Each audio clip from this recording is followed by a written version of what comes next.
Shalom to the 144,000 and the rest of the elect out there. Shalom to you all. And I'm going to entitle the video, The Strangers in Deuteronomy 29, verses 10 and 11 are Israelites. So this is going to be a response. I watched maybe 30 seconds of this video, so I said let me go ahead and play it from the beginning and see where it takes me.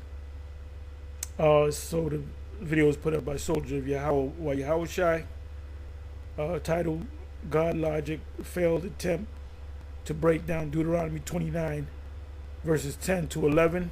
The strangers are Israelites. So if he's gonna, well, he doesn't go into the root of the word, the Hebrew. If it's in the Old Testament, sometimes to get a deeper understanding or the true understanding, sometimes you have to go into the Hebrew. New Testament, you got to go into the Greek. You should know that as a Christian that studies the Bible. So let's see what's said. Like I said, I watched maybe 30 seconds of this video, so I'm just going to play it. Subscribe, be edified. So here we go. Hey, Shalom. Makim, Shalom. First and foremost, as always, I would like to give all praise, honor, and glory unto Yahweh, Bahasham, Yahweh Shai, Bahasham, Rachakudash. I would like to give double honors to the apostles, the bishops, and the elders of Great Millstone that taught us His truth, and that's what teaching His truth, and much peace, love, and salutation to the elect, beginning with 144,000, all the way down to the large multitude that believes, and who the Lord will deliver in these last days. To you all I say Shalom. I'm the brother Tazamon from the Great Millstone Dallas camp, coming back today with another lesson, and I pray this lesson will be edifying to the elect. I want to do a quick lesson. Lord willing, it's not too long, but I was watching this video that was done. It looks like this is Yawasop versus God Logic, and Yawasop is from the ISUPK, and God Logic, is a so-called Christian, who believes that. I don't know if he's from the ISUPK. They look like it. They kind of dress. It could be. I'm not sure. Somebody let me know. And it's the whole argument and the whole premise that the Christians like to come with is the fact of how non-Israelites. I believe the name of their group, their Israelite group, is Ram, and the brother's name is Gadal. What is that? Gadal Gabar Yum. I'm talking about the actual heathen. Can be saved when there's plenty of scriptures that completely denies that fact, as it says. Scripture says. Matter of fact, let me get it. You only have unknown of all the tribes of the earth. Or maybe the ram is rum, part of the name. Gadal Gabar. What is it? Rise, great warriors. It's not the person's name. The earth, right? Amos 3:1 it says, hear this word that Yahweh has spoken against you, O children of Israel, against the whole family which I brought up from the land of Egypt, which the only ones that the Lord brought up from the land of Egypt was the nation of Israel, right? Saying, you only have I known of all the families of the earth, point blank period. So the Israelites are the only family that Yahweh Bashem Yahweh Shai will know. All right, when you get that word know, that word is yadai, which means like to know or to recognize or to know. All right. When you get it down here, it says of the Most High knowing persons, right? Of the Most High knowing persons, it says so of Israel as chosen people, right? So the Israelites are the only chosen people who Yahweh Bashem Yahweh Shai stated that He knows, right? Therefore, I will punish you for all of your iniquities. Okay, which is the curses. All right, it's also written, and I'm just doing a quick preface, if you will. Psalm 147, verse 19. He showeth His word unto Jacob, His statutes and His judgments unto Israel. Right. So the Israelites, we're the only ones that receive the laws, the statutes, and the commandments whenever we receive them. All right, from Moses on Mount Sinai, which Moses received from the Lord. All right. It says He hath not dealt so with any nation. Let's read that nice and slow again. He hath not dealt so with any nation. He has not done this for any other nation. Point blank period.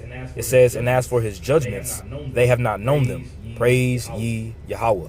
Okay, so the other nations, the heathen nations outside of the nation of Israel, all right, have not known the judgments of Yahweh by Shema Shai. They were not given the law, statutes, and commandments, which is what Yahweh was saying here in this debate. Which, you know, this is why the apostles, you know, beginning with the apostles on down, you know, we're told not to even engage in debate with these Christians because they don't know anything. It's not as if you're going to debate a Christian and then, you know, God logic's now going to see the light. Oh, Eureka, I mean, you know what, you're right. No, that's not going to happen and take place. You know. They're just doing these debates and things of that nature. Ultimately, for clicks and for views and things of that nature, for clout. You know, but these Christians have fumbled. You know, Christianity has failed. Okay. And now they're trying to gain some sort of momentum. You know, and vocab alone was also here as well too. But the point for this lesson is to hone in on a particular verse that they were going to. You know, they're going to Deuteronomy 29, verse 10 and 11. You know, and God logic's trying to use this whole synopsis of how the strangers here in Deuteronomy chapter 29 verses 10 and 11 is actually talking about the actual heathen when he's absolutely incorrect. So without further, yeah, he's absolutely incorrect. I read the scripture. I'm familiar with the scripture, and the word stranger in Deuteronomy 29 has nothing to do with another nation. It's talking about Israelites. So they don't go that deep into the scriptures.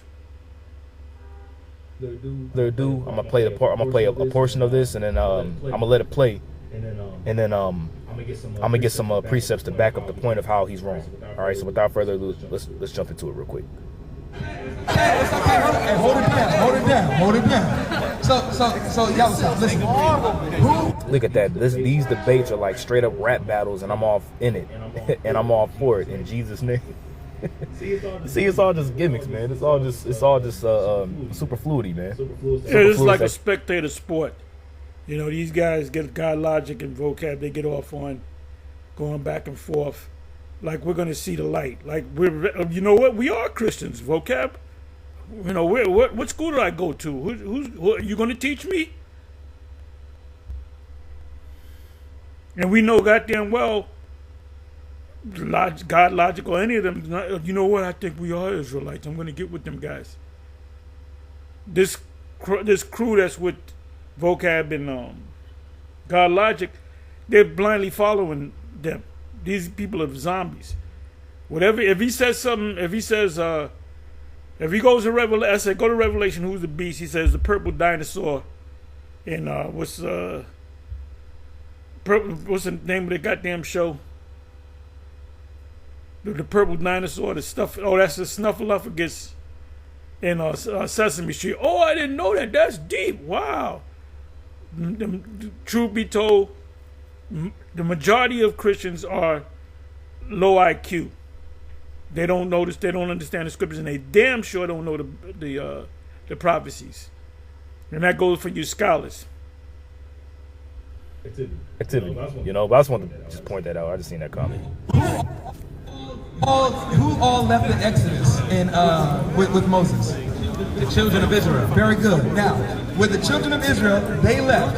Were there any Israelites outside of Egypt before they left Egypt? Were there any Israelites out of Egypt before they left Egypt? Yes. I couldn't answer that. Okay. It doesn't say that. There could have been Israelites that did not Moses have to flee?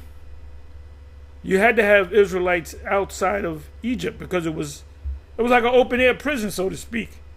You know? So it's not yay or nay. You know, let your answers be yay or nay. I'm merely paraphrasing. But we know that we're gonna let it go. He's setting this thing up. And the brother answered correctly, I don't know, because it's not in the scriptures. The answer's no. The answer's no.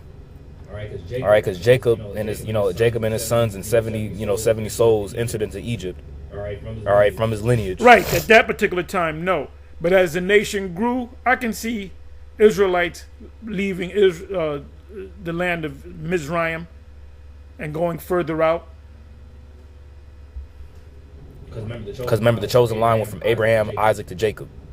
All right.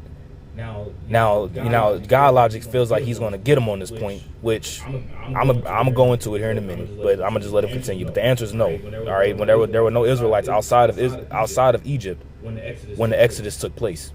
All right, we all were in Egypt. Okay, and the Lord delivered Israel out. Pretty much, yeah. But there could have been some that got away. But there, like it says, there's no precept that speaks on that. Land of Egypt via the Exodus. Okay. The answer is no. They were all there, right? Because you have Jacob that settled there, and then they began to populate Egypt, right? They populated their land. Right. So they all was forming within Egypt. There were no Israelites outside of that. The sojourner is a stranger, a foreign person who's not within your land, who's not part of you. And so what this is saying... Well, that's the Lord, because that's for future reference.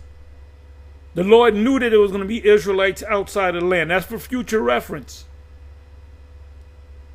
Like if you have a child and I say, your child, I'm going to give you money for college fund for your child. Well, wait a minute. How can he go to college when he's only 1 year old? It's for future reference. The laws that were given to them in the wilderness were for future reference when you went outside, when you took the promised land. The Feast of Weeks. Where did the Most High give the Israelites, Moses to give the Israelites how the Feast of Weeks? He gave it to them in the wilderness. They weren't going to grow nothing in the wilderness. Right? That applied to when they went to the promised land. Remember, for 40 years, they were in the wilderness. So they didn't physically grow crops and so forth. As a matter of fact, how did they get fed?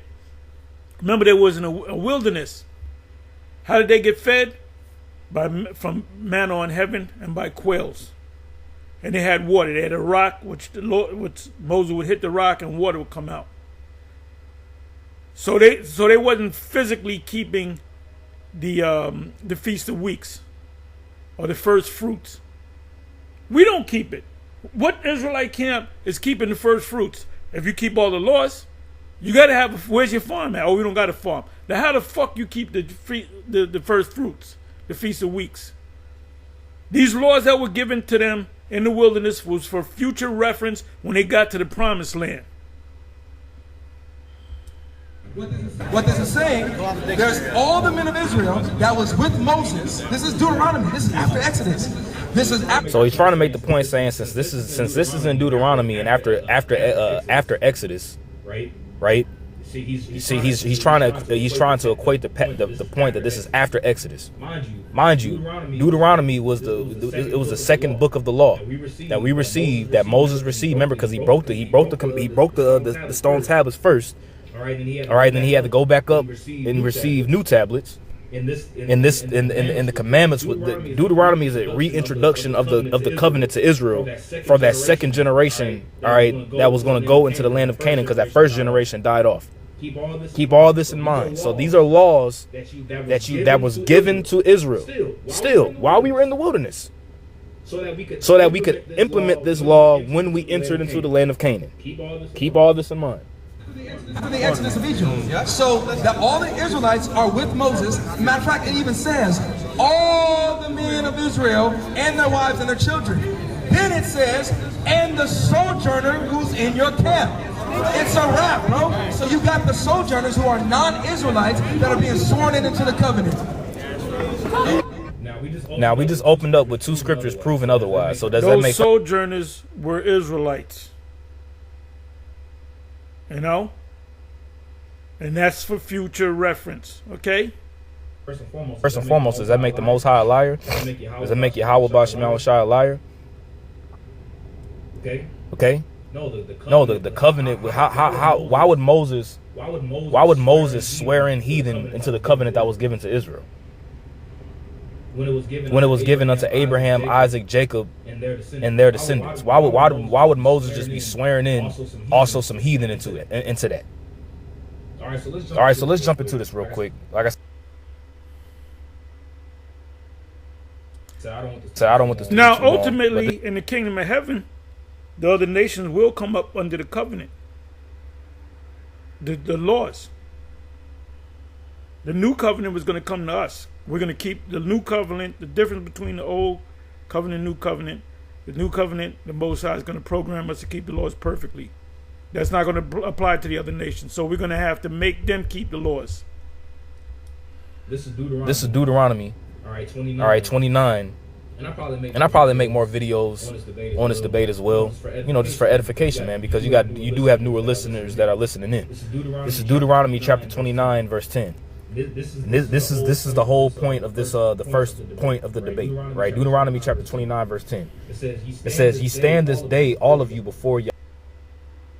Let me try something here.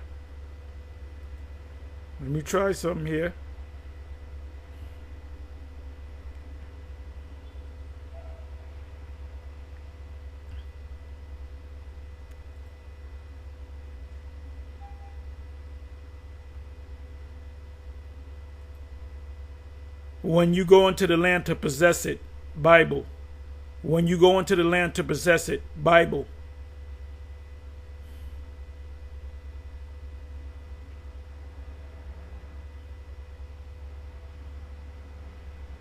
Okay, Deuteronomy. All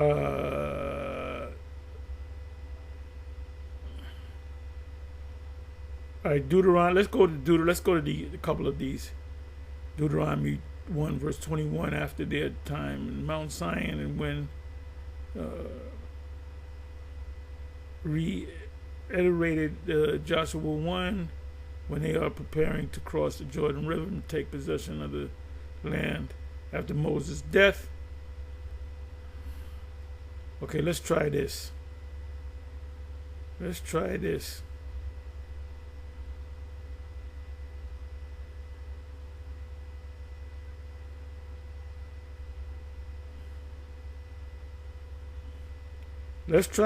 Bear with me for a minute.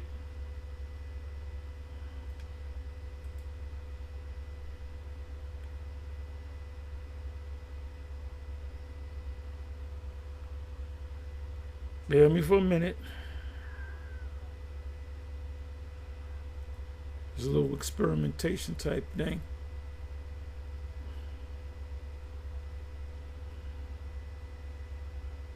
Because I just told you that they did not keep the Feast of Weeks, the first fruit, and the end of the year, the end gathering. Which you really had like 2 Feasts of Weeks. Had one for the first one in the springtime, going into the summer. The second one was the end of summer, going into the fall. The end gathering. Okay, let me do this. That's why the scripture says, search the scriptures.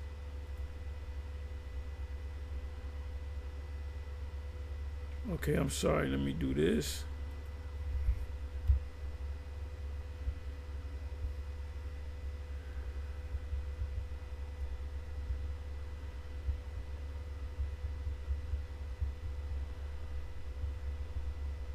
Bear with me for a minute, y'all.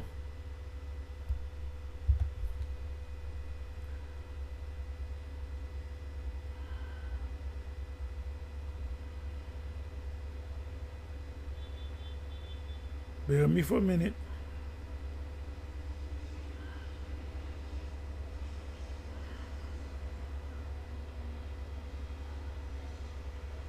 Offering first fruit. Let's see what it says. And it shall be, when thou art come unto the land which the Most High thy Father giveth thee for an inheritance, and possess it, and dwell therein, that thou shalt take of the first of all fruit of the earth, the surrounding where your land is located, which thou shalt bring of thy land, the Lord giveth thee, and thou put it in a basket, and shall go unto the place which the Lord thy Father shall choose to place his name there, and thou shalt go unto the priest that shall be in those days, and say unto them, I profess the Lord the Most High, that I am come unto the country which the Lord sware unto my fathers, which is Israel, not the wilderness, and the priest shall take the right. So that's saying when you come into the land, there's certain things that you're going to do.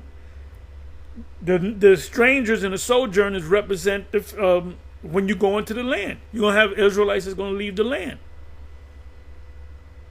Let me see. To possess it. Let me try possess it.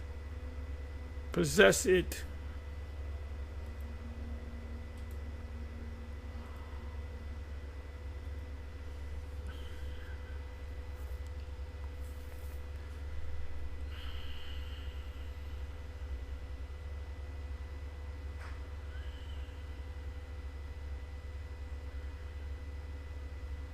Let me try to possess it.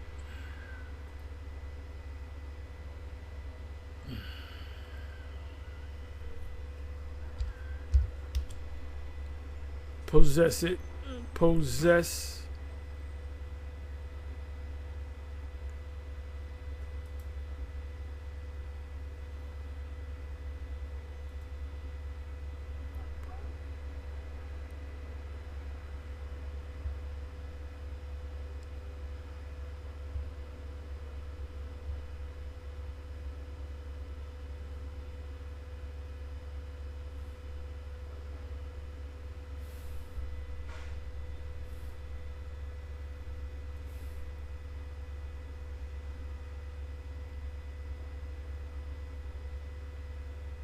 Okay, I'm sorry. Let me bring it on back.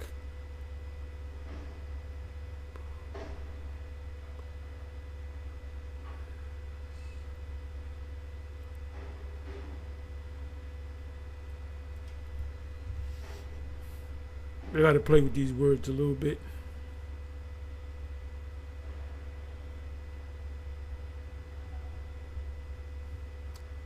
Anyway, let me come on back over here. So that was talking about the fruits that you give to the priests. Also, you had the first fruits, like I said. I mean, you did that when you was in the wilderness.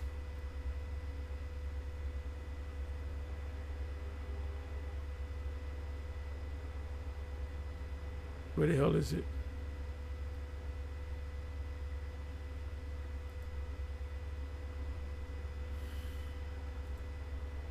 Yahweh, your power, your God, right? It says your captains of your tribes, your elders, and your officers, with all the men of Israel. Mind you, this is going into different classes. You have the captains of the tribes, you have the elders, you have the officers, you have the then you have the men of Israel, because with the men is the pedigree. Right, because you didn't have this order in the wilderness. For 40 years in the wilderness, after you left the wilderness. Well, let's see. Let's find out. Let me do this. Captains. Captains.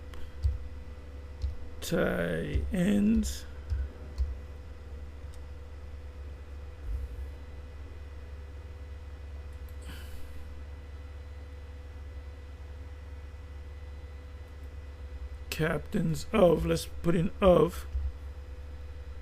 Let's see what comes up. Kind of cheating a little bit.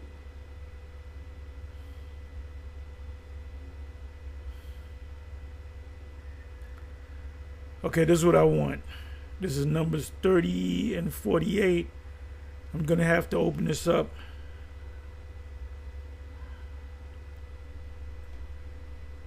I'm going to just read this 48, then I'm going to open it up. Go backwards. And the officers which were over thousands of the hosts, the captains of thousands, the captains of thousands came near to Moses. Bear with me for a minute.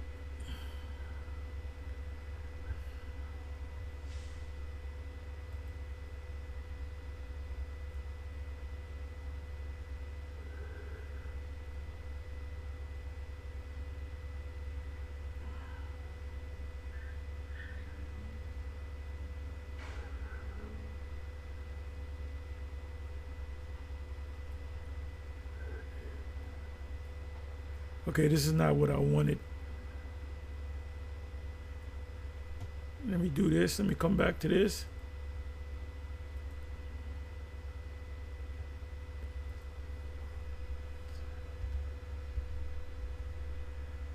Bear me for a minute, y'all.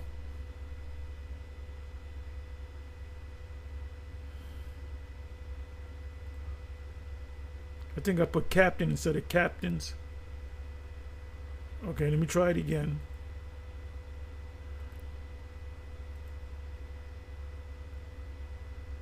I'm going back over here.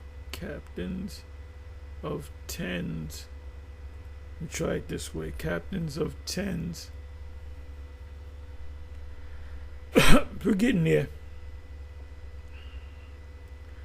Okay, so it says, Deuteronomy 1, verse 15. So I took the chief of the tribes, wise men, known captains. Let me open this up.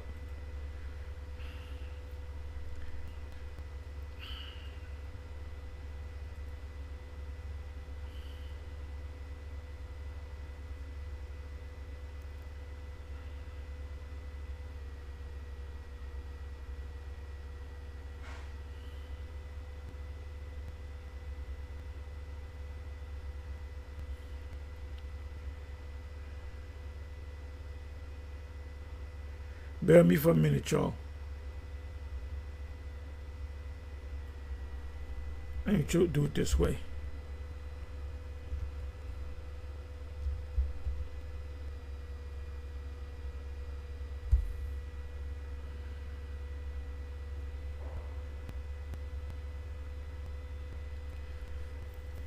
I'm sorry, I gotta do it this way, y'all. Having trouble finding it.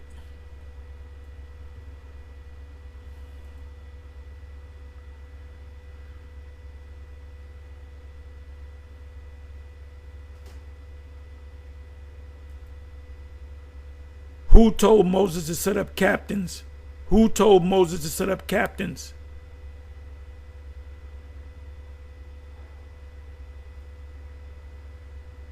Okay, Exodus. I think I got it. Exodus. Let me do it this way. Exodus 18 and 25.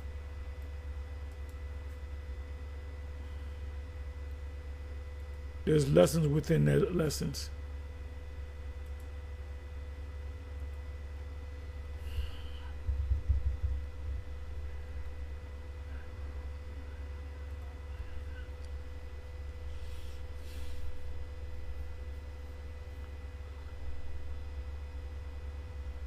Bear with me for a minute, y'all.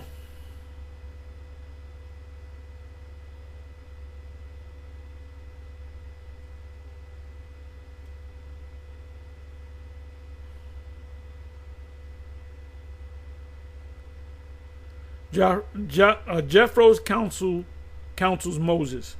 And Moses' father-in-law said unto him, the thing that thou doest is not good. I got to go further up.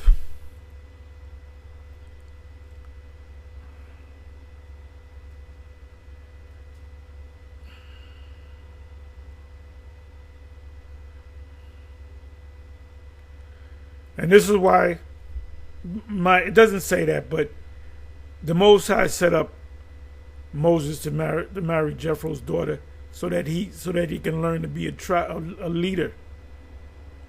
And that's what it is. What you do is you delegate authority. That's what a leader does. You make this guy. You have a chain of command. Before it comes to you, it got to go through that chain of command. That's what the military is all about. What do you think Esau's military? The military system on the planet goes back to Moses. Because Moses didn't know how to do it. He said, I'll just be leader, and people come up to me. He said, you're going to wear yourself out and your people. Then Jethro, Moses' father-in-law, took Zipporah, Moses' wife, after he had sent her back. Gershom.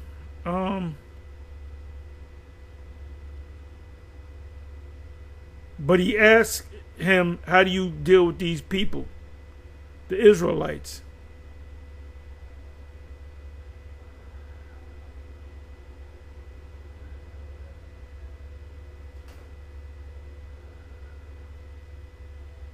Okay, 13th verse. And it came to pass on the morrow that Moses sat to judge the people, the Israelites. Now, who was among them? You had some of those mixed multitude, and they were the ones that was trying to get Israel to go back to Egypt. That's in Numbers 11, if I'm not mistaken. And the people stood by Moses from morning unto evening. So that was a full-time job. So 6 o'clock in the morning till the sun went down, Moses was sitting there, and people coming to him with his problem, with their problems. It says, and when Moses' father-in-law saw all that he did to the people, he said, that means that Moses didn't have no leadership ability to deal with people. That is this thing that thou doest to the people, mainly talking about Israel. Why sittest thou thyself alone, and all the people stand by thee from morning unto evening? And Moses said unto his father-in-law, because the people come unto me to inquire of the Most High.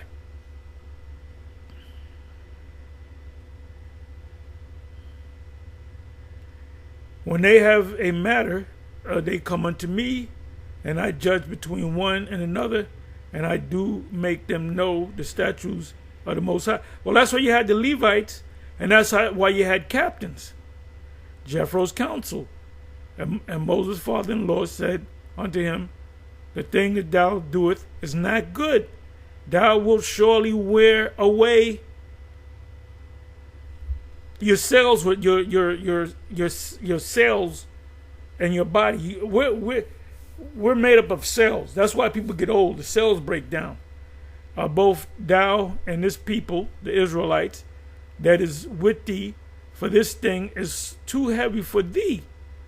Thou art not able to perform it thyself alone. Hearken now unto me, my voice. Why did Jethro give him good advice? Because Jethro was a tribesman. He was a leader of people under him. I will give thee counsel, and the Most High shall be with thee, with you. Be thou for the people of the Most High toward wood, that thou mightest bring the causes unto the Most High. And thou shalt teach them ordinances and laws, and shalt. That's why it says in Deuteronomy 4 and in Deuteronomy 6, when you learn these laws, you gotta, every time you talk to your neighbor, talk about the laws. Anytime you have any conversation, talk about the laws. You have your sons, talk about the laws. Just talk. That's all you got to do. Your conversation is about the laws. That's it. And then the Most High say, and I believe it's Deuteronomy 17, to tell the king, do not multiply unto thyself wives, do not multiply unto thyself horses, do not multiply unto thyself gold and silver. I think he said that also.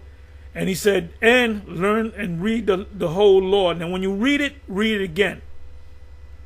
You read the law over and over and over again throughout your life. The laws is in you, right? Ultimately, the Most High going to put it in us, and shall show them the way wherein they must walk, and the work that they must do. Moreover, thou shalt provide out of all the people able men, rank and file. We had a situation a couple of weeks ago where we set up a rank and file, but the rank and file wasn't in order. So we kind of chewed them out a little bit, because if something happens, it's got to happen floors below us. Nothing should ever come up to the heads. Nothing should come up to the head, because you got heads over other heads. Heads over other people. It's called rank and file. Now, when you say, well, brother, you haven't been a good officer over these people, we're going to place this guy over you. What's going to happen to that guy? He's going to get an ad. What do you mean, Tar? I've been in this thing for 10 years. He only been in this thing 5 years. Yeah, but he's acting like a leader. You ain't. He understands rank and file. So you brothers gotta learn rank and file. My job should be easy, right? Moses' job should be easy. And place such over them to be rulers of thousands and rulers of hundreds, rulers of 50s and rulers of 10s. A guy that rules thousands, not 8,000, but thousands, would have more experience and probably older than a guy that rules over tens, rank and file, right? That's all I wanted. Let's come back over here. And this happened when they were setting up, when they got into Egypt, and they were setting up order, especially for what? For being in Israel. That's why you had a king. You had judges before that. You had judges. You had officers. You had captains.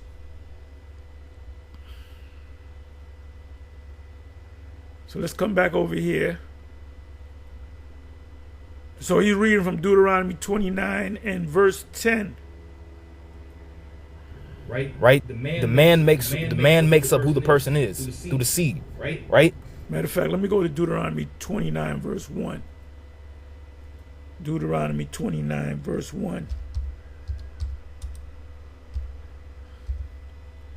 This is why these debates don't work, because you really got to get into the scriptures. You can't just hit one precept. See, I got you, nigga. No, you got to really get into the scriptures. These Christians don't really get into the scriptures. And it's a good thing that they kind of come at us, because it makes you even sharper. Right? The covenant in Moab. Moab was what? Moab is north of the wilderness. I can show you a map of the wilderness. I can show you exactly where Moab and Ammon is. You got Edom, Moab, and Ammon. Edom, Moab, and Ammon was north to the wilderness. These are the words of the covenant, which is the laws, which the Lord commanded Moses to make with the children of... That's a cut right there. That's a cut right there. It didn't say the other nations. Even though if they were among us, they had to keep certain laws, but that law was given to Israel. Let me read that again. These are the words of the covenant, the old covenant, right? The first covenant. Well, you had to read the laws, memorize the laws, which Yahweh commanded Moses to make with the children of Israel, or for the children of Israel in the land of Moab. So they were outside of the wilderness, and they were going up toward Moab, to the north. Where were they heading? Toward Canaan. But remember, when you go to Numbers, what is that? I believe that's Numbers 20, if I'm not mistaken, verse 14. I'm not going to go to it. Somebody help me out. Before they got to Moab, they had to go through Edom. And they had to go to the Lord. Moses had to give a message to the king of Edom saying, can we go to the land? We'll pay a toll. If any, we'll go to the king's highway. If any of our cattle drinks water, we'll pay for it. We'll give you a toll. He said, nah, get the fuck out of here. Don't come this way. That's showing you the hatred for Esau, but you got to love Esau.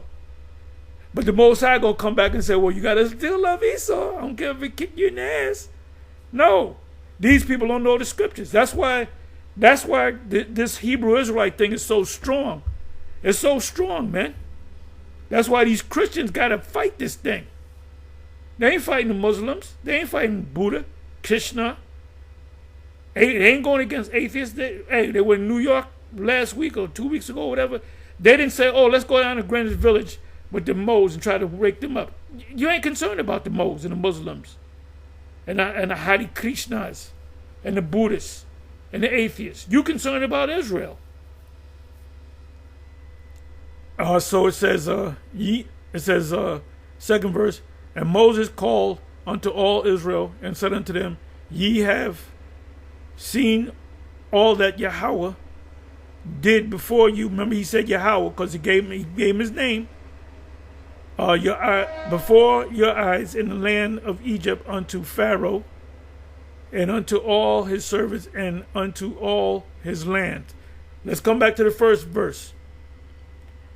These are the words of the covenant, old covenant, which is the laws, which Yahweh commanded Moses to make a covenant with the Israelites, not the other nations. That's why them mixed multitudes, they got killed off and they went their ways. Just come on back.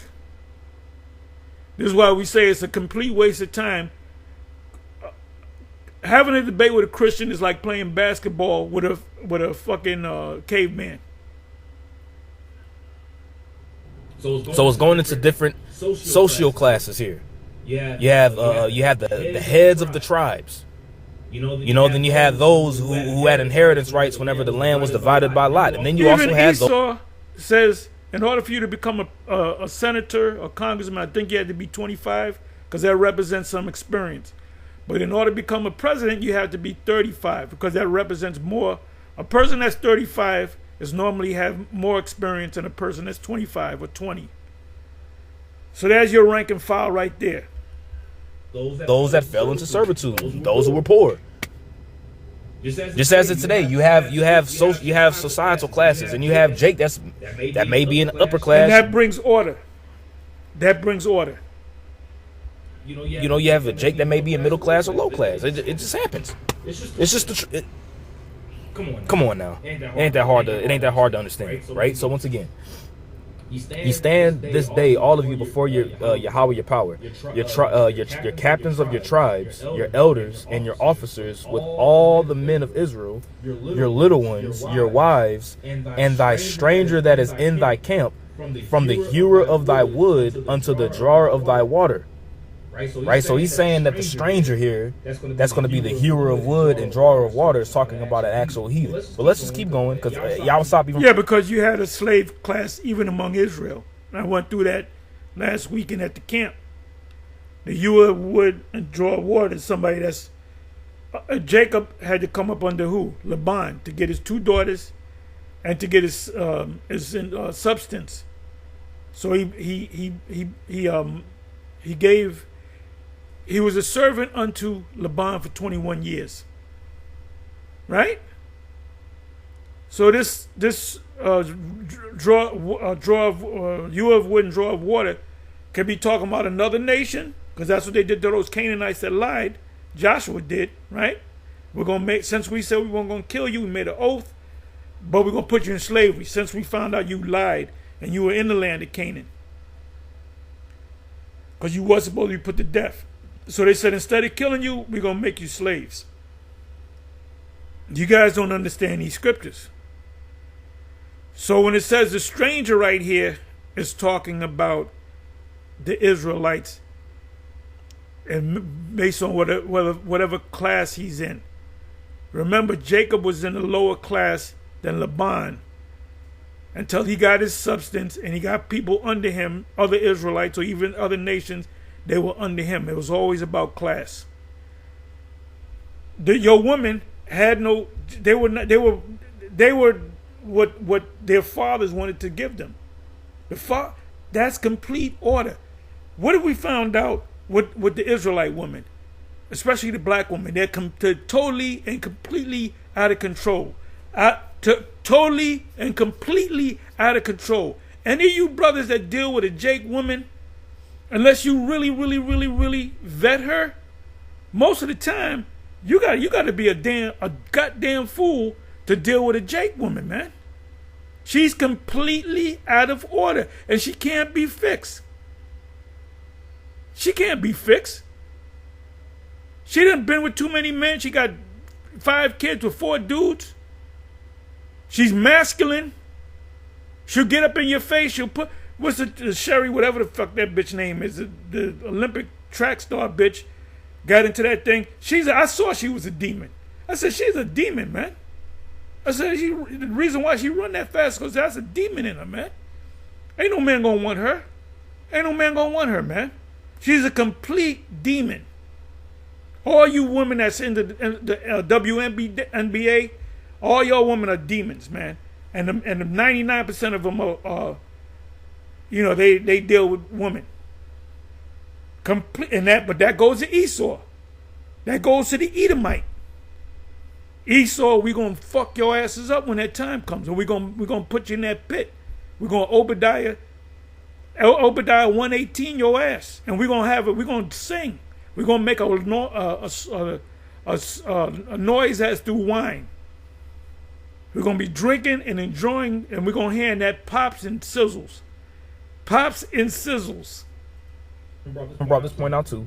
Right? Right? It says that thou shouldest enter into the covenant with Yahweh. Another thy God. thing, trying to wake these Christians up, they ask you a question. You're giving your pearls to swine. You're giving that which is holy unto the dogs. Beware of the how does it say? Beware of this what does it say? The concision. It speaks about dogs, right? Let me pull that up. Let me put the word dogs in.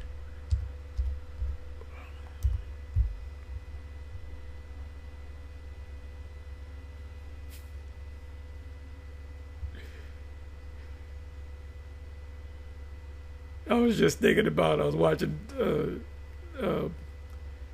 a documentary of Floyd Mayweather, and they were going into Floyd Mayweather's uncle. Remember in 24/7, the first one, he had to go before the court because a woman, he got into it with a woman. Come to find out, it was a woman that was training in the gym, and Roger was popping her, and shit didn't go, you know what happened with women. They argue with you, and he beat her ass. But you never, when you go to them gyms, you want to find a woman, go to the fucking gym. You find a woman, but you ain't gonna keep her for long, cause she's a demon, man. Especially them fucking. When I started boxing, there was no woman in boxing. No, when you went to the gym, there was no fucking woman in boxing. No woman. That woman shit came along, that fucked up the whole game. Y'all women supposed to learn how to be just that, woman. Boxing, hitting the bags and shit. Get the fuck out of here, man. Anyway, I'm sorry. Let me come over here. I'm a little all over the place, but that's all right too. Dogs, depending on the context of the scripture, could be talking like here. It's talking about the Romans. Romans and the Edomites. But this is what I want. Give not that which is holy unto dogs. These Christians are dogs. Okay? And swine. But he answered and said, now she was an Israelite. For you cats out there saying, oh, she's a heathen. No. This woman right here, the Syrophoenician, the woman was a Greek, she was an Israelite. The woman at the well, she was of another nation, she was Samaritan.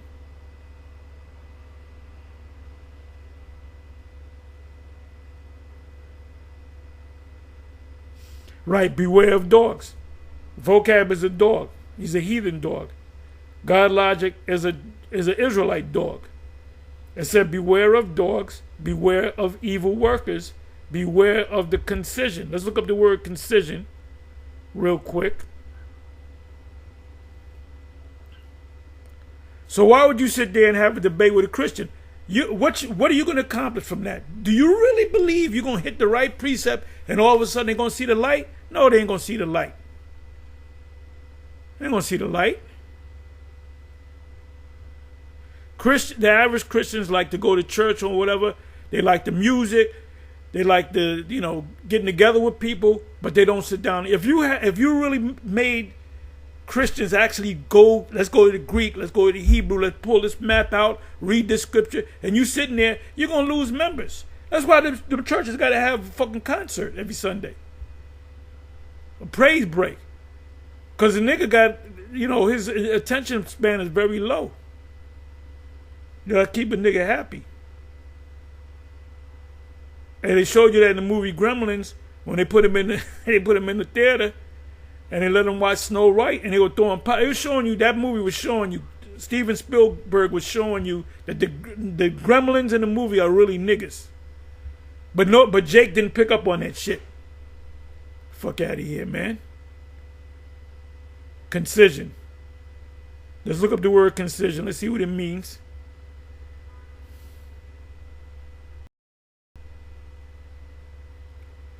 Let's listen to it. I'm thinking Strong's about G 2699 katatame. Katatame.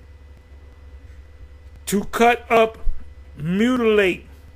And that's what Christians do. When you say When you tell a Christian the Lord only came for Israel, no, the Gentiles and the heathens, and they can make it too. And Cornelius was a heathen, and he made it. What did they do? They mutilated the scriptures. Why would you, even the Israelites, why would you give anything, any amount of time to a Christian? Fuck a Christian. Fuck a Christian. That's a topic right there. Hell, go fuck a Christian. Motherfucker Christian. Because they're all going to die anyway. They're all a bunch of F-ups and they all going to die. And that's the truth. Give me a second here. I got to find, where are we? Right here. Right here. God, and into his oath, right, his promise, which Yahweh thy power maketh this day with thee. Maketh with thee this day. That he may establish thee today for a people unto himself. Deuteronomy 7:6. Those are Israelites, not the other nations. Well, wait a minute. You had the mixed multitude. Yes, you did have the mixed multitude, which were other nations. But they're not going to. Are they going to receive the new covenant? Yes, no, they're not. Go to the precepts where it speaks about the new covenant, and tell me where other nations is mentioned in the new when it mentions the word new covenant as opposed to the old covenant. Jeremiah 31. I believe Jeremiah 32 as well. I might even go into that. Hebrews chapter 8. Let's go to Jeremiah 32. We know about 31. Let's go to Jeremiah 32.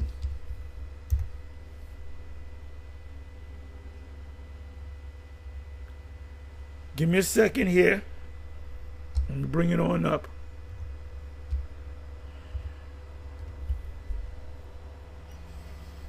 Okay.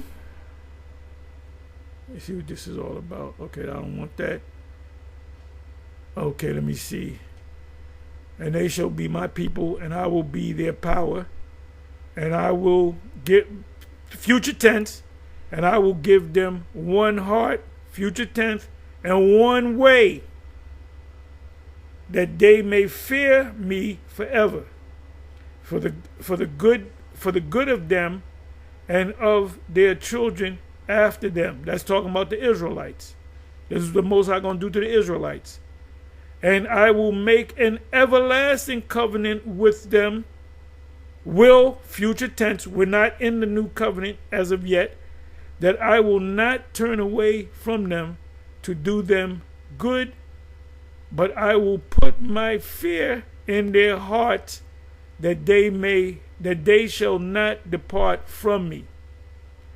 So wait a minute, you got Captain Zarek and others saying, oh no, we're under the new covenant. Do you know God, brother fell off about a month ago from our camp. Now if he ain't doing the work, guess what? You can't be cut off from the covenant. It said, but I will put my fear in their hearts, that they shall not depart from me. So if we're in a new covenant, anybody that came in is going to stay in. Yes, I will rejoice over them to do them good. That's the kingdom. And I will plant them in this land assuredly, which is the kingdom, assuredly with my whole heart and with my whole soul. For thus saith Yahweh, like as I have brought all this great evil upon this people, the Israelites, so will I bring upon them all the good that I have promised them. That's not happening. Your grandmother's getting ready to drop dead because she got colon cancer or whatever. You know, your mother's walking on a walker, or whatever the case may be. You got Israelite women that are getting ready to abort their children, but we're in the new covenant. So your niggas need to get in line, man, and come up under GMS. The true men of the Most High. Anyway, I'm sorry. Let me come on back. Because a nigga tell you that the new covenant comes to everybody. No, it does not. Like if you was to ask God Logic, the new covenant, what is it all? It's for it's for the believers. It's for the believers of any nation. Nope. It's for Israel. It's for the Israelites. And we're not in the new covenant yet.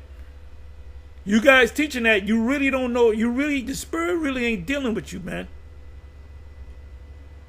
And you lost that debate, Captain, miserably to Deacon Hakar and Brother Hassad. You lost that debate. That's why you messaged me to get together. Let's get together, so you can get. You lost. If you lose, sometimes you lose. If somebody breaks down something and oh, brother, you were right. I'm admitting. I'm not going to act like no, brother. I never said that. I want you to show me I'm going off. If I'm going off, but when do I ever go off? You tell me when do I ever go off? I never go off. Even when I'm wrong, I'm right. Right? And that he may be unto thee a power, as he has said unto thee. He's talking to the Israelites. When it speaks about the strangers, it's talking about Israelites. And I don't know if he's going to go into the actual the Hebrew, but if not, I'll go to it. As he has sworn unto thy fathers, to Abraham, to Isaac, and to Jacob. To Abraham, to Isaac, and to Jacob. You see? So this sojourner here is still talking about Israelites. Now, who exactly is this stranger? All right, this is why you got to go to the Hebrew. All right, that word stranger here is gar, because you have gar and then you have nakar. Nakar is talking about a person of another nation. Gar is talking about an Israelite. A gar is an Israelite. All right, that has pretty much that lacks inheritance rights. Because remember, with particular lands, you had particular inheritance that was passed down. So this could be an Israelite that could have fell into poverty, and he had to go sell himself into a servitude to another Hebrew, as it is in the law in Exodus. If you was a man Israelite, you was a servant under another Israelite. You worked for him for 6 years, the 7th year. The 7th year you were released, and you received substances where you were a made man. You became a made man. So back in the ancient world, it was easy. 12 years old, your parents send you out to some other Israelite. When you're 19 years old, you a made man. That doesn't work in this country. 7 years and you good. Only 7 years. Not 30 years. Inside joke. 21. This is all that this is saying. And then when you're a hewer of wood or drawer of water, that's just that's pretty much like a low socio-economic class. That's all it is. That word gar says sojourner. It says a temporary inhabitant, a newcomer lacking inherited rights. If you're lacking inherited rights, you put in a claim to get inherited rights. They say, what tribe are you from? I'm from the tribe of Gad. They go to the land of Gad, they give you a plot of land. That's what that's talking about, God logic. It ain't talking about it's not talking about any nation. That's why you got to go into the Hebrew and the Greek. That's why Christian scholars write books, they'll say, well, this is from the Hebrew word meaning this is from the Greek word meaning that. This place is located here. Here's a picture of the map in the back of the book. That's what scholars do. Of foreigners in Israel, though conceded rights. You see, though conceded rights. What does the word conceded here mean? It says admit that something is true or valid after first denying or resisting, surrender or yield something that one possesses. So you would have an Israelite who would come into hard times. What would he do? He may have to sell off his inheritance, his land, his property. He would have to sell him. Well, you didn't have to sell your land. You kept your land. The land was yours.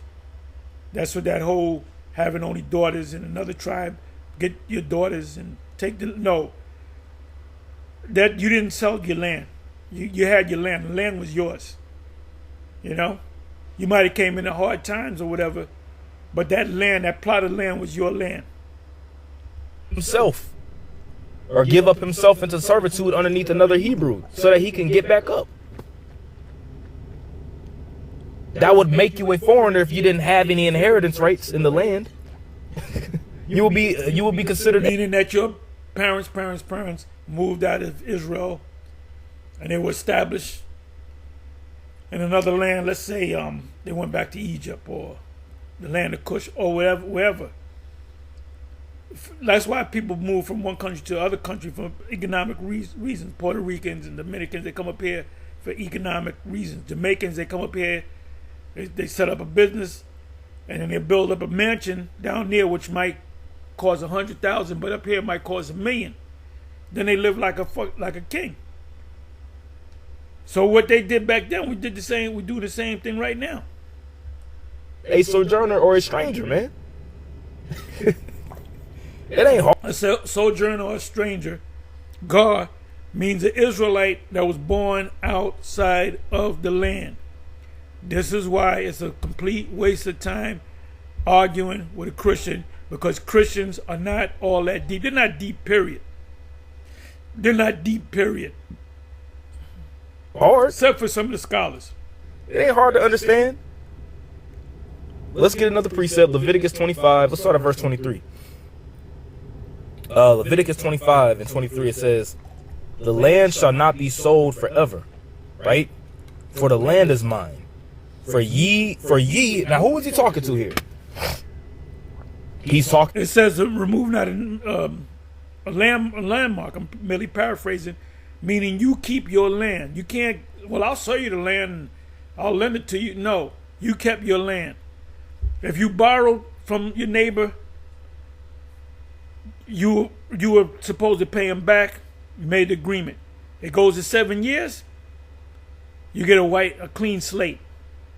That's why, and it wasn't no, you got the money this day, we're gonna count 7. No, 7 years was a cycle. So let's say the guy asked you for a loan in the first year. Well, you got another 6 years plus the first year to pay it back, right? So you have people that they was in the 6th year and they were asking for money. Israel didn't want to give you that. He didn't want to lend you no money because he said, this nigga hold on to it and not pay me nothing. And that even happens in Esau's world. You got a statute of limitation.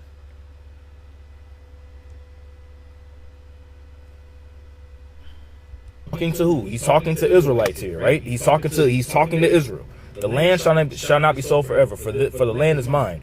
For ye are strangers and sojourners with me. So I guess the Israelites are strangers now too. So right here, he's literally saying that he's talking to Israel, and he's calling Israel strangers and sojourners in the land here, because the land ultimately belongs to the Lord, right? So he's like, look, you're strangers and sojourners in my land. This land belongs to me. You are only foreigners and tenant farmers working for me. So I guess so it's proven that the strangers and sojourners here is talking about Israel. It ain't talking about the actual heathen. But let's continue, because Leviticus 25 is a complete cut on somebody saying that the strangers is talking about the actual heathen.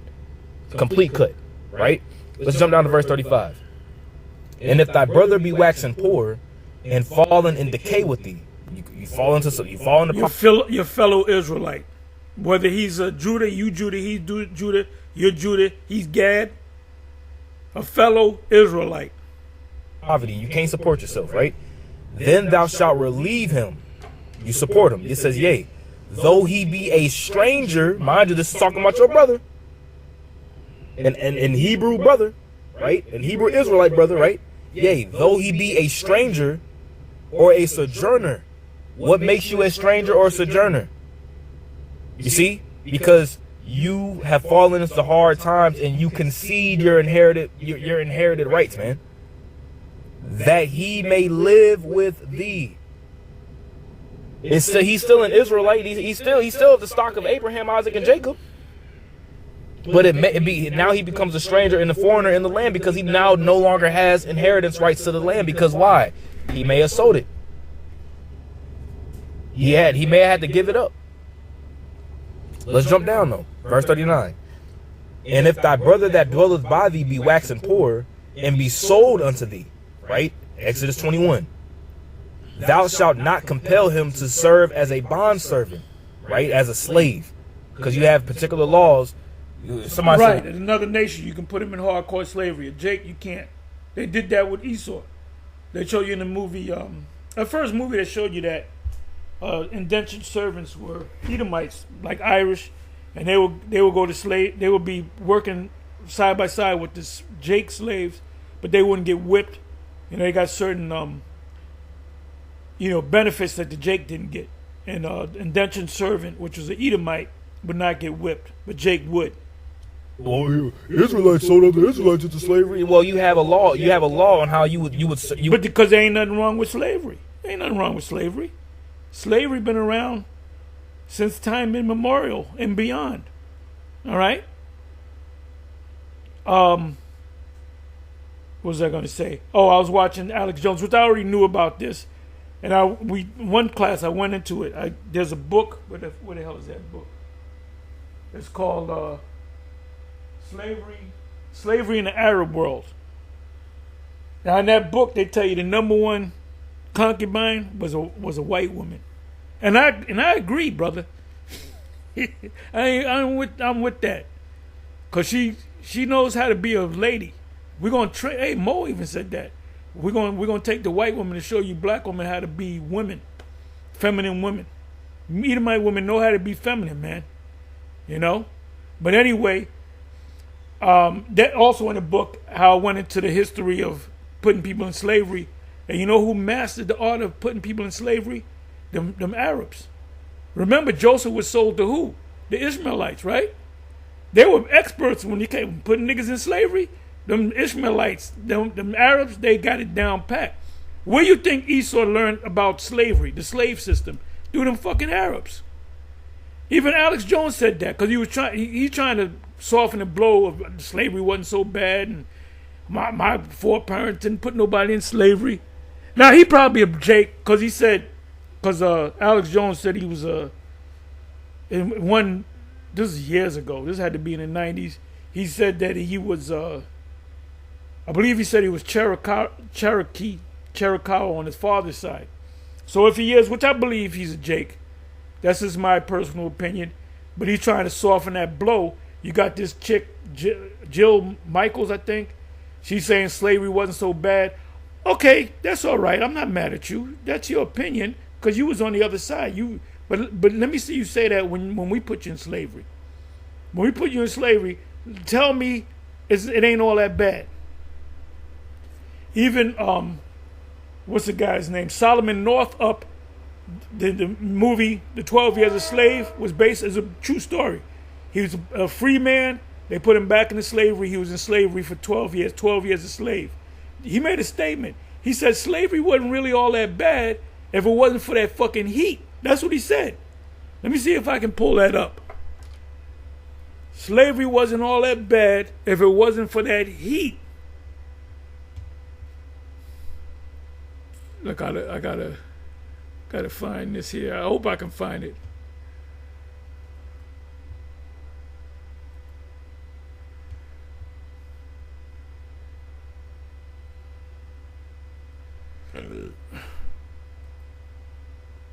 Solomon Northup said slavery wasn't all that bad.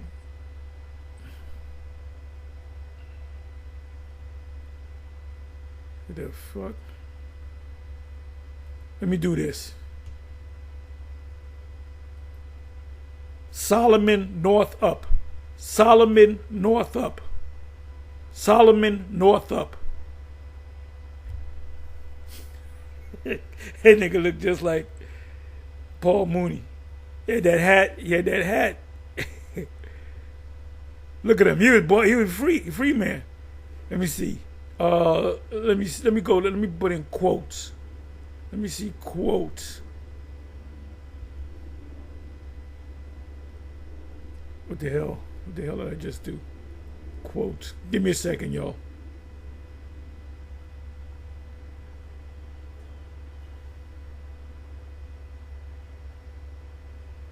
Oh, that's his wife. Yeah, that's his wife. Pretty much had to Edomite for a wife. He's doing pretty good. Okay, here we go. Yeah, when he came back, his wife got with another man, and he really couldn't say nothing. He could have took the woman back. Let me see, quotes. How do you spell? Okay, quotes.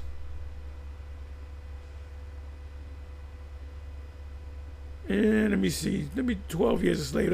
Let's see what's up. 12 years a slave.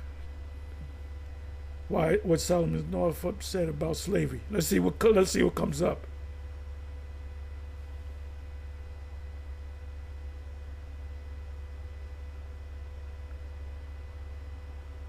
Okay, I'm not going to read through all that. Okay, let me see something. Let me do this. I'm sorry, y'all. There's nothing wrong with slavery in the eyes of the Most High. Even Yahweh Shai didn't have a problem with you having slaves. Did not he heal the man to have a slave? The centurion? The centurion said, could you heal my slave because he's sick? The Lord didn't say, well, why you got slaves in the first place? Why didn't the Lord free the slave? No, he helped them so he can work for his master. So what the fuck y'all talking? Christians don't even understand that. A quote. Bear me for a minute.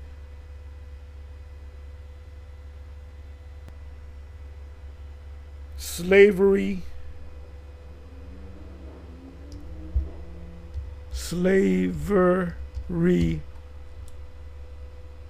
wasn't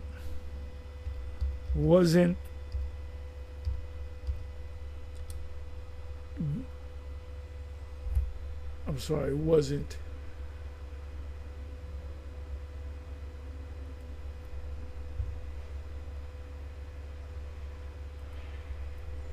slavery wasn't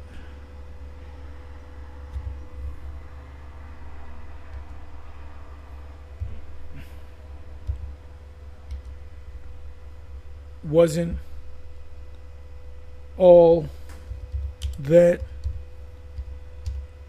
bad. Let's see what comes up. Let's hope it comes up.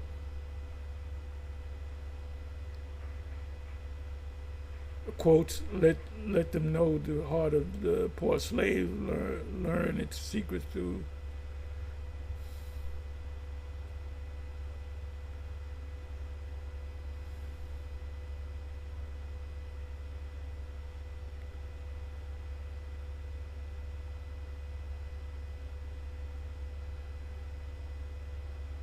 I'm trying to find it, but if I can't find it, help me out, y'all.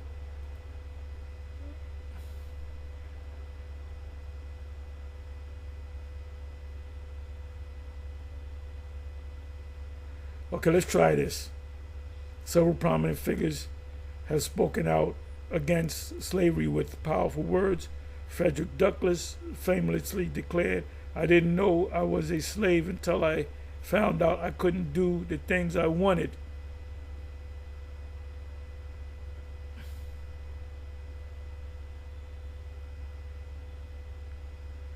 Okay, I prayed for 20 years, but received no answer until I had prayed with my legs.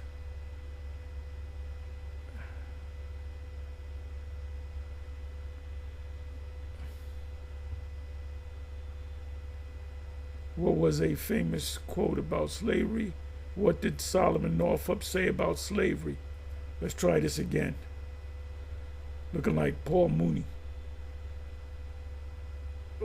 However, Northup stated in his account of the ordeal in 12 Years a Slave in chapter 2, whether they were accessory to my misfortunes, subtle and inhuman monsters in the shape of men,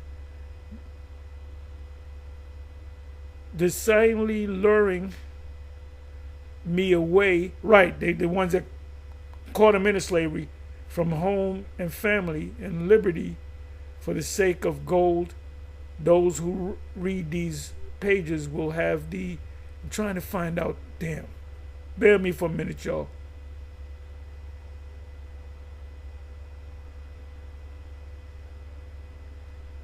Slavery wasn't all that bad if it wasn't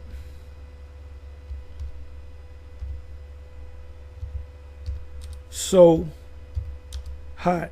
Let's see what comes up.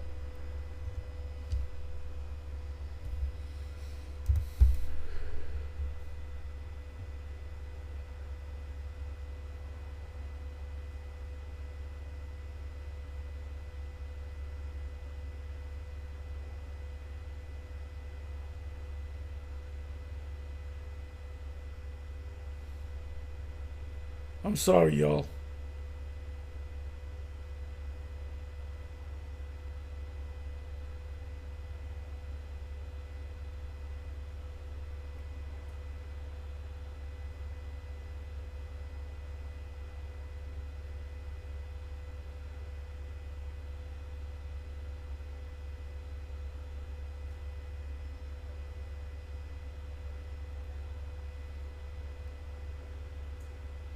I remember seeing a document or coming across a documentation where he actually said that. You know what I'm gonna do? Let me go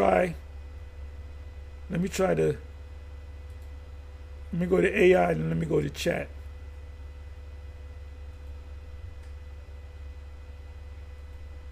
Let's see what happens. Solomon Northup quotes slavery wasn't all that bad if it wasn't so hot.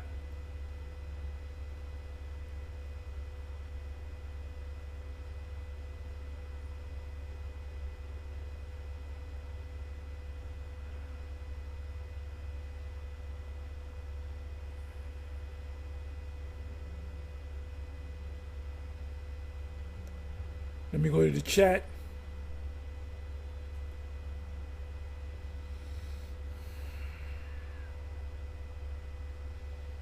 Should be in here, man.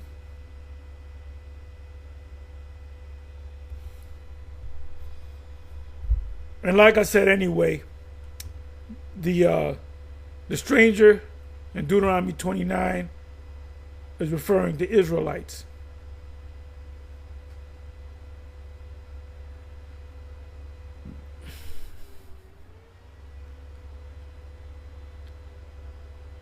And Yahushua Paul didn't condemn slavery.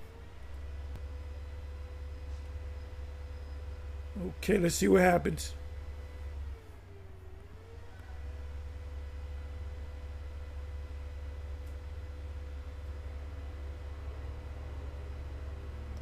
There's no record of Solomon Northup ever saying anything like slavery wasn't so all that bad. If it was, it wasn't so hot. In fact, the quote is completely inauthentic and misrepresents everything he stood for. But I heard it somewhere.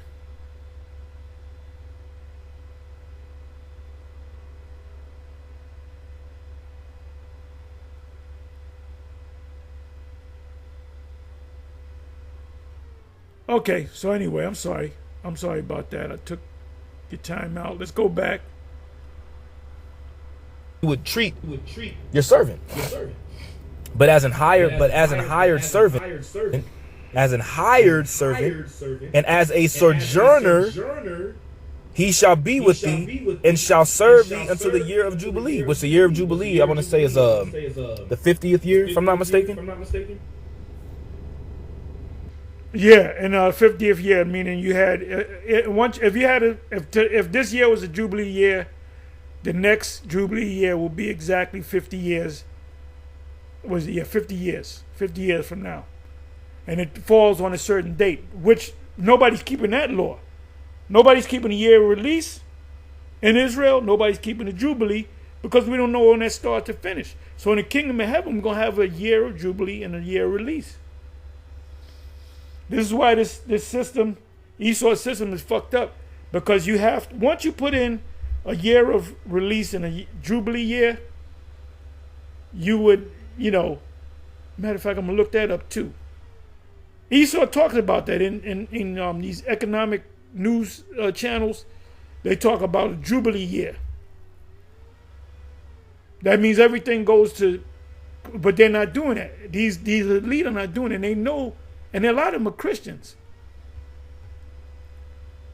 People are suffering and starving and dying because you failed to give people a Jubilee year. Let me do this. Let me come back to the chat.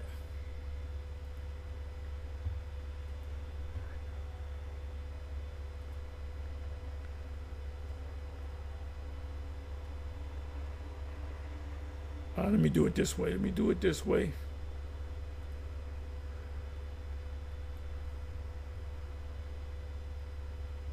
Go back to all.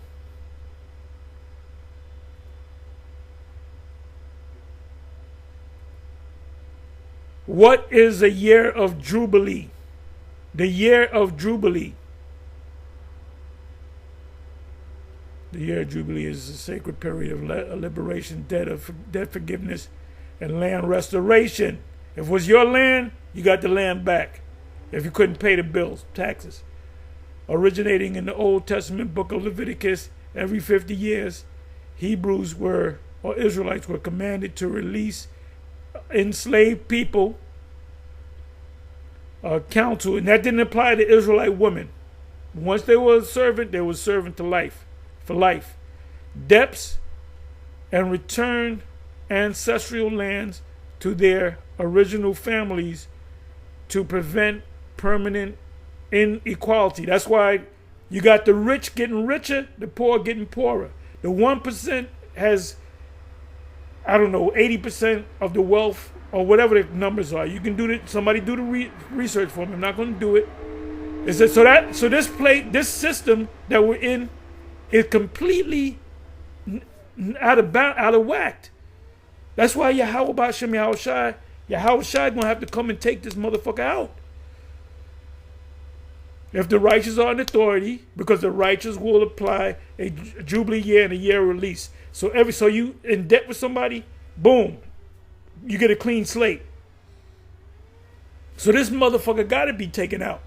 It said this concept is continued in the Catholic Church, which celebrates a Jubilee holy year to mark spiritual and social renewal, with the next major one being Jubilee 2025. Jubilee year, let me do this.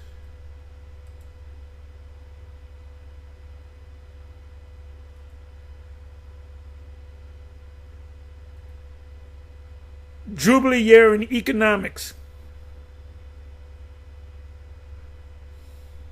In economics, the Jubilee year is a concept rooted in the Bible notion of periodic debt forgiveness and land redistribution, are now adopted to advocate for modern economic justice through debt cancellation.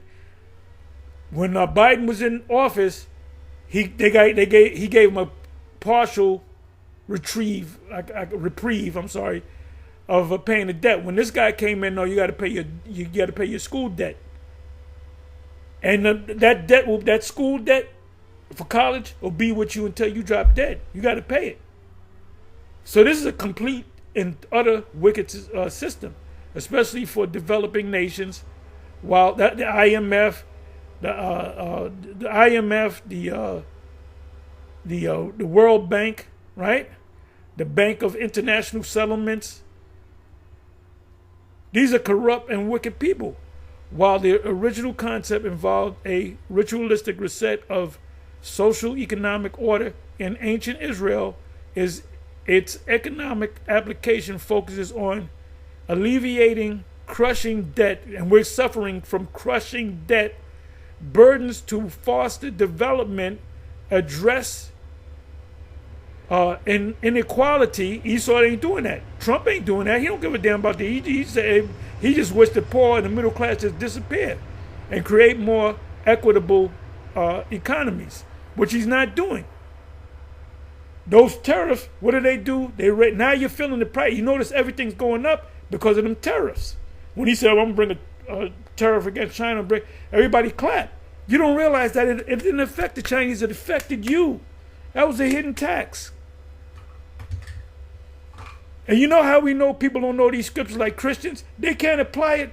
They can't apply the scriptures to what we do in today. That's why you stay away from Christians. You get away from them. You don't want to deal with them. The Jubilee year marked by the blowing of the cornets.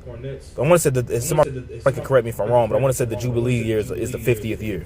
You will let It's the 50th year. Every 50 years. You will let them go. If you borrow money on the 48 years, you got 2 years to pay it back. You don't pay it back. The guy that lent you the money, he's mad at you, and you don't pay it back. Guess what? No matter how much was borrowed, you get a clean slate. And that's what balance is all about. Esau is not about balance. Hey, Trump didn't say nothing good or bad about the veterans. You got veterans that fought in wars. Their head ain't right. They got metal plates in their head. They got limbs missing. They're sick. They got diseases. And they're homeless, man. He hasn't mentioned it once. He hasn't considered it once. What's wrong with you people? Verse 41, it says, and then shall he depart from thee, both he and his children with him, and shall return unto his own family, and unto the possession of his father shall he return. Because you get your land, you can't take your land. They can't take your land. You're gonna always that plot of land is always gonna be in your name. What is that term? There's a term for owning a house out clear, and they can't, like if you go gamble and you got to give up your house, there's a term for that. I forget that's when we was in the law. There's a term for that where they can't take your house. Like if you have 3 houses, the first house they can't take, the other 2 they can take. Why he would return back into the inherited rights that was given unto him.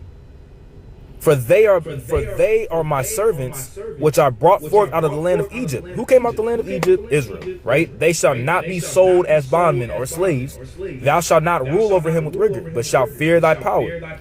Both thy bondmen and thy bondmaids, which thou shalt have. Now this is separate. This is talking about actual slaves, not a servant. This is talking about slaves here. Both thy bondmen and thy bondmaids, which thou shalt have, shall be of the heathen that are round about you. So he's saying now the heathen you can have as a slave. Of them shall ye buy bondmen and bondmaids. Moreover, beside that, moreover of the children of the strangers that do sojourn among you. Still talking about Israelites here on verse. Talking about Israelites, nobody else.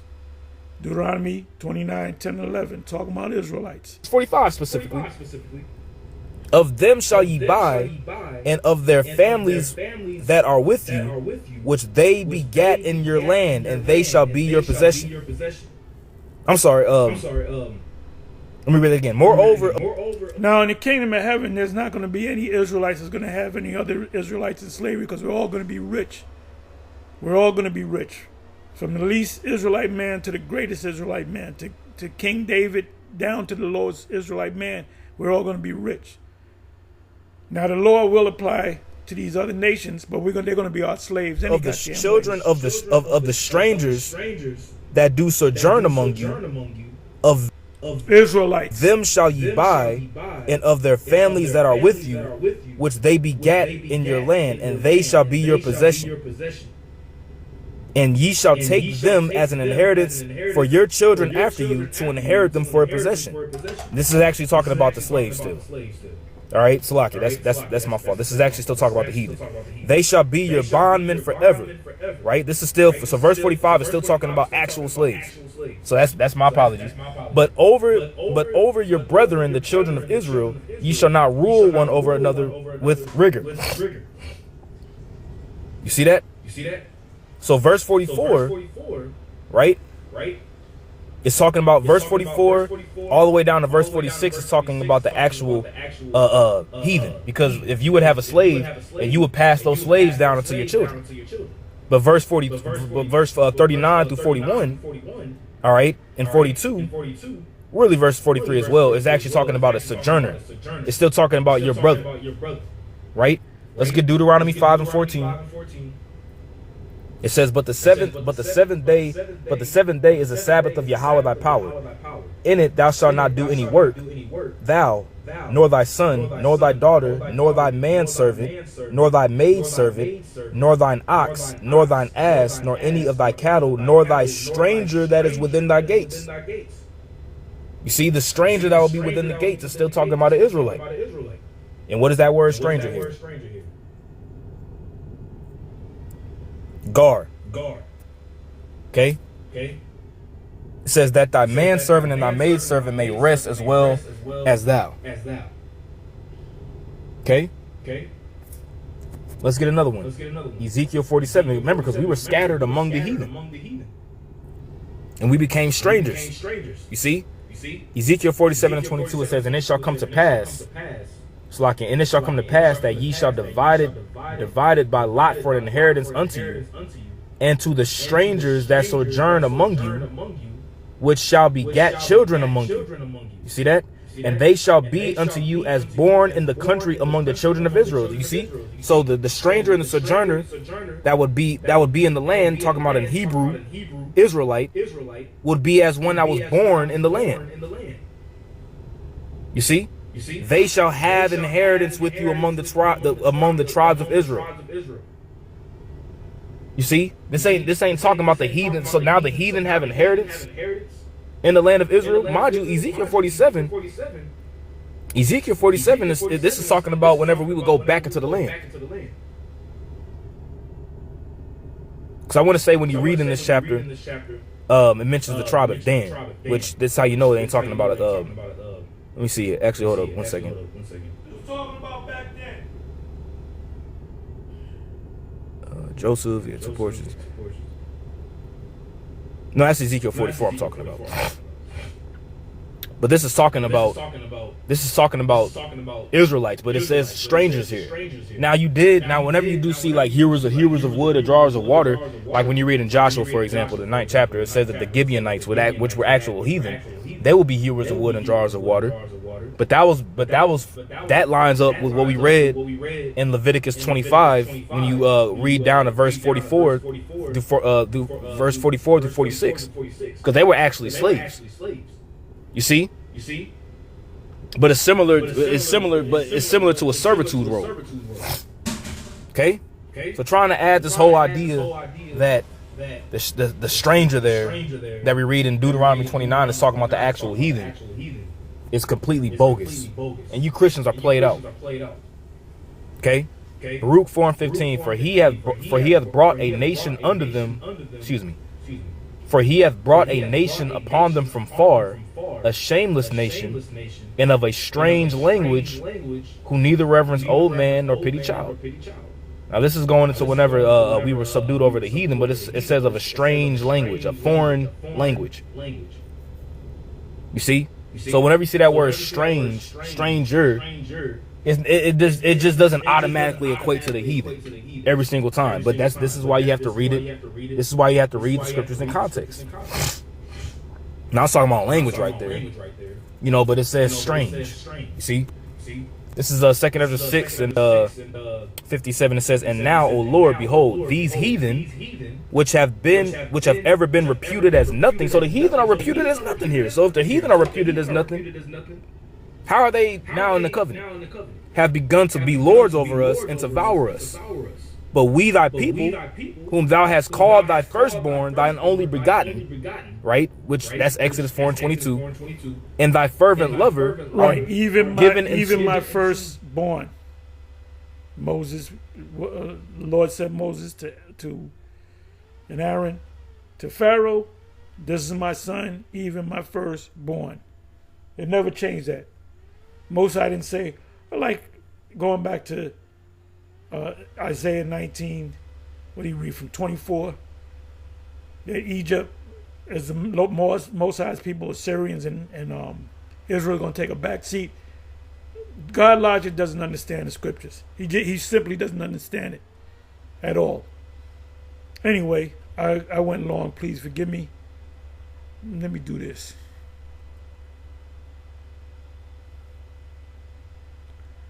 To you wacky tacky Christians, just quit while you you're behind. Oh, they're not going to quit because they don't want to go into captivity. Second Ezra 15. Yeah, there goes it. If you don't know who the cruel Lord is, that's the cruel Lord.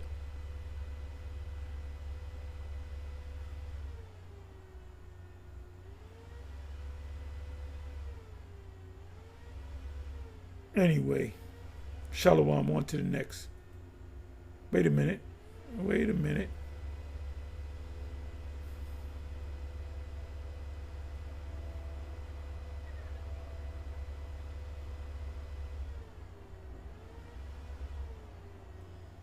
Anyway, Shalom.